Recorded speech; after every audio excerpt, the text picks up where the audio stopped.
tennis, and the immortal soul. You get on the morning train, grab your newspaper, and settle in like you have all the time in the world.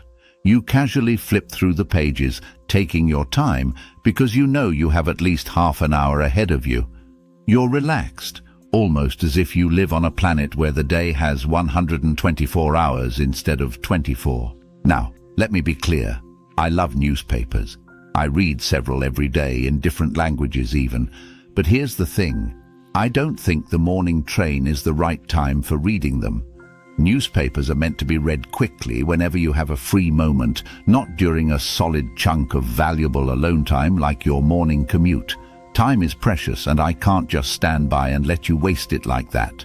You have no more time than anyone else, so let's use it wisely. No newspaper reading on the train. By cutting that out, we've already saved you about 45 minutes. Now you get to your office and I'll leave you there until 6 p.m. I know you have an hour or so for lunch, but I'm going to let you use that time however you want, even to read the newspaper if you'd like. We meet up again after you've left the office.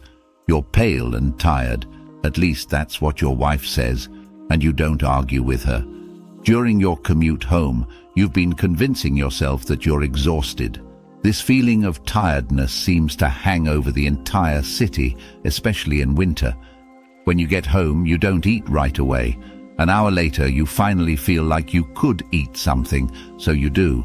Then you smoke, chat with friends, play cards, half-heartedly read a book, maybe play a bit of piano, and before you know it, it's 11:15 p.m. You spend the next 40 minutes just thinking about going to bed. Finally, you hit the pillow, completely drained from the day. Those 6 hours since you left work, they've vanished like a dream, gone before you knew it. That's a pretty typical evening for most people. But you might say, it's easy for you to talk, but a guy gets tired, he needs to see friends, he can't be on all the time. Sure, I get that, but let me ask you this. What happens when you plan a night out, like going to the theater with a special someone? You rush home, get dressed up, head back out to town, and spend the next 4 or 5 hours fully engaged and having fun. Suddenly, tiredness and routine don't matter anymore. The evening feels wonderfully long, or maybe even too short.